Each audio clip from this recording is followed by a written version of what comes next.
Israel আজকে সারা পৃথিবীর মুসলমানদের খনিজ সম্পদকে লুটপাট করে তারা খাচ্ছেন এবং তারা আজকে আমার প্রথম কাবলা এই কাবলাকে তারা বিভিন্ন ভাবে তারা আজকে হাজার হাজার লোকদেরকে শিশুদেরকে এবং আমাদের মা বোনদেরকে যেভাবে হত্যা করছে সারা বিশ্বের কোন বিবেকবান মানুষ সহ্য করতে পারে না। সংগ্রামী বন্ধুরা আমার, আপনারা জানেন এই ফিলিস্তিনিকে নিয়ে যে আমেরিকা যেভাবে নাটক করতেছেন এবং আপনারা জানেন নতুন নতুন অস্ত্র বানায় আর ফিলিস্তিনির উপরে নিয়ে এটাকে প্রয়োগ করে নিয়ে তারা চেক করতেছে। আমরা সারা বিশ্বের ওআইসি, জাতিসংঘ, আরব লীগ যারা আছেন সবাইকে আমরা বলবো ঐক্যবদ্ধভাবে এই ফিলিস্তিনদের পাশে দাঁড়ান। আর যদি না হয় তাহলে আপনারা জাতিসংঘকে বয়কট করব এবং আমরা সারা পৃথিবীর সমস্ত মুসলমানেরা এবং আমরা যে যেখানে আছি আমরা ইসরায়েলির সমস্ত পণ্যকে আমরা বর্জন করব এবং সকল ইসরায়েলি যে যেখানে আছে তাদের সাথে আমরা কোনো সম্পর্ক রাখবো না এবং তাদেরকে আমরা ইন্ডিয়ার মতন তাদেরকে আমরা বয়কট করব। ইসরায়েলের মতো হিংস্র গণহত্যা আমরা কখনো দেখিনি।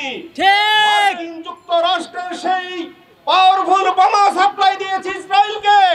আমরা ইসরায়েলের সাথে মার্কিন যুক্তরাষ্ট্রকে এই গণহত্যার জন্য দায়ী করছি। আমরা গত 2 দিন আগে দেখেছি কত ভয়াবহভাবে নির্মমভাবে বম্বিং করে শিশুদেরকে ধোঁয়ার সাথে আকাশে উড়িয়ে দিয়েছে ছিন্ন ভিন্ন ভাবে।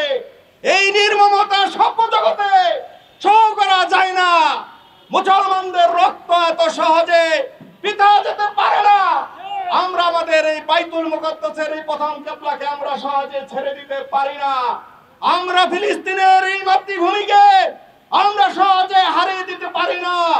আজকে সেই গাজার মুসলমানদেরকে অত্যন্ত নির্মম ভাবে ভূমি থেকে আশ্রয় কেন্দ্রে বোমা মেরে সেখান থেকে উৎখাত করে মিশরের সিনাই উপত্যকার দিকে তাড়িয়ে দিচ্ছে, কাউকে তাড়িয়ে দিচ্ছে জর্ডানের দিকে।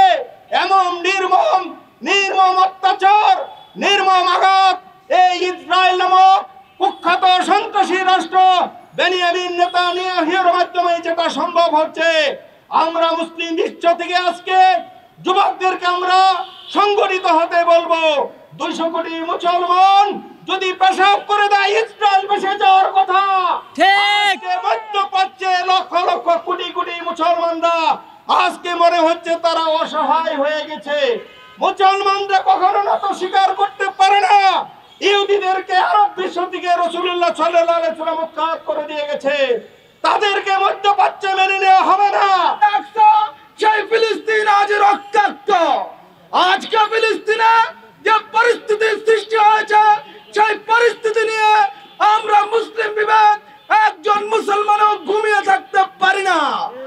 আজকে মানবতা ভুলণ্ডিত, আজকে পৃথিবীর মানবতা জাগ্রত হয় না।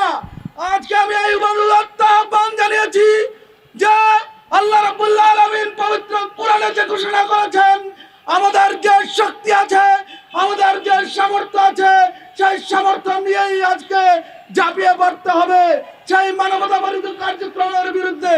অতএব ভাইরা, আজকে আমাদের যে সামর্থ্য আছে আসুন আমরা বয়কট করি, আসুন আমরা বয়কট করি ইসরায়েলকে, আসুন আমরা বয়কট করি ইসলাম।